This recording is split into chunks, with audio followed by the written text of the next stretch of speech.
perkenalkan nama saya Muhammad Adib Sultan. Saya dosen dari Program Studi Manajemen, Fakultas Pendidikan Ekonomi dan Bisnis, Universitas Pendidikan Indonesia. Saya mengampu mata kuliah manajemen operasi, khususnya terkait dengan supply chain management. Perkenalkan, saya akan membahas tentang supply chain management. Kita tahu bahwa sebetulnya supply chain management itu salah satu mata kuliah rumpun yang sama dengan manajemen operasi. Kita tahu bahwa yang namanya supply chain management, atau kita kenal dengan yang namanya SCM, itu merupakan pengelolaan sumber aktivitas atau sebuah aktivitas rantai pasokan untuk memaksimalkan customer value dan mencapai keunggulan kompetitif yang berkelanjutan. Nah, teman-teman tahu tentunya ya bahwa yang namanya supply chain kadang orang mengatakan sebagai rantai pasokan. Nah, itu sama saja baik itu bicara masalah supply chain ataupun rantai pasokan. Tapi sebetulnya kita akan berharap bagaimana supply chain ini punya keleluasaan. Supply chain ini juga punya keterlibatan di dalam menciptakan suatu hilir industri yang baik. Definisi dari manajemen rantai supply yaitu kegiatan yang meliputi perencanaan dan manajemen dari semua aktivitas yang terlibat baik di dalam sumber daya, pengadaan, konversi, dan semua kegiatan manajemen logistik. Khususnya hal itu juga mencakup koordinasi dan kerjasama dengan para pihak terkait yang dapat berperan sebagai pemasok, perantara, penyedia layanan, pihak ketiga maupun pelanggan sebagai yang menerima dan juga mendapatkan manfaat dari sebuah produk.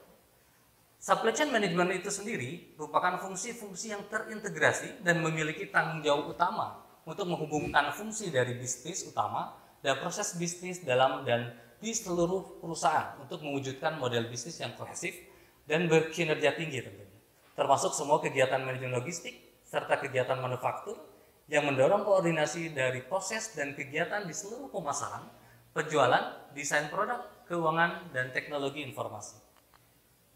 Adapun konsep dari rantai pasokan tersebut yaitu didasarkan kepada dua ide utama. Yang pertama, pemikiran pertama yaitu dari supply chain adalah bahwa secara praktikal setiap produk yang sampai kepada end user itu merupakan kumpulan usaha dari berbagai organisasi. Organisasi-organisasi inilah yang secara kolektif dianggap sebagai rantai pasok. Pemikiran selanjutnya dari supply chain adalah bahwa rantai pasok telah eksis dalam kurun waktu yang lama. Namun sebagian organisasi hanya memusatkan perhatiannya kepada kepentingan mereka sendiri. Tanpa pengelolaan yang memadai, maka tiap-tiap organisasi yang berperan dalam rantai pasok seringkali bergerak tidak efektif. Setiap organisasi yang masuk dalam rantai supply akan berusaha untuk saling terhubung bersama-sama dalam proses manajemen rantai supply melalui aliran fisik dan aliran informasi. Kita tahu bahwa sebetulnya yang namanya supply chain itu kita bicara masalah upstream sampai downstream, atau di tengah-tengah kita ada yang namanya middle stream.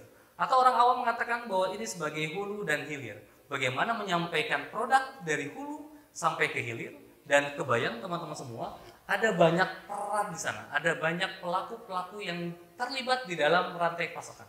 Kebayang mulai dari hulu, kalau kita bicara industri fashion, pakaian, maka kita akan bicara di sana ada petani-petani kapas yang akan terlibat memproduksi kapas.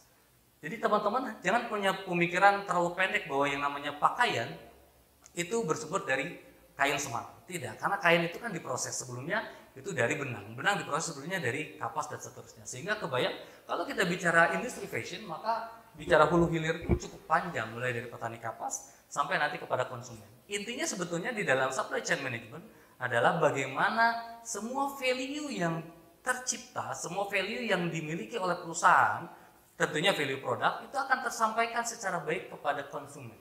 Sehingga konsumen akan bisa betul-betul merasakan bagaimana produk yang mereka gunakan, value produk yang mereka miliki dan mereka konsumsi itu bisa bermanfaat dan tercapai dari sisi tujuan yang diharapkan. Adapun tujuan dari manajemen rantai pasokan adalah untuk menyelaraskan antara permintaan dengan penawaran secara efisien dan efektif. Ada beberapa masalah utama di dalam supply chain yang berhubungan tentunya. Pertama dengan manajemen pengadaan barang. Bagaimana barang ini harus dikelola secara baik, terutama bicara masalah pengadaan barang tersebut. Lalu yang kedua, bagaimana manajemen pemasok. Kita tahu bahwa di dalam supply chain management itu akan banyak pemasok-pemasok yang terlibat di dalam konsep supply chain management. Nah, tentunya bagaimana kita bisa melakukan pengelolaan dari sisi manajemen pemasok. Lalu berikutnya itu mengelola hubungan dengan para pelanggan. Nah, kita tahu bahwa sebetulnya nanti bicara end user tentunya harus ada yang mengelola bagaimana kita bisa mengelola hubungan dengan para pelanggan tadi. Lalu berikutnya tentu saja karena di dalam bisnis ini ada risiko, maka salah satu menjadi masalah utama yaitu terkait dengan manajemen risiko. Nah, bagaimana kita bisa mengantisipasi semua risiko-risiko yang akan terjadi di dalam rantai pasokan. Lalu berikutnya bagaimana mengidentifikasi risiko masalah dan merespon masalah tersebut. Nah, penentuan tingkat outsourcing yang tepat dan juga sesuai. Tentu kita tahu ya bahwa sebetulnya teman-teman semua yang terlibat di dalam manajemen rantai pasokan itu sangat banyak sekali. Baik, dan yang terakhir, tujuan strategis dari supply chain management adalah untuk memenangkan persaingan pasar atau mendominasi persaingan atau setidaknya bertahan. Sehingga untuk memenangkan persaingan pasar, maka supply chain ini harus bisa menyediakan produk satu, produk yang berkualitas tentunya. Yang kedua, produk itu harus murah. Lalu yang ketiga, produk itu harus bervariasi. Dan yang keempat, yaitu produk itu harus tepat waktu. Nah, keempat poin penting ini menjadikan salah satu faktor dominan untuk menciptakan bagaimana supply chain ini bisa memenangkan suatu persaingan bisnis. Kebayang teman-teman semua, kalau kita menciptakan produk tidak berkualitas, maka dipertimbangkan oleh konsumen.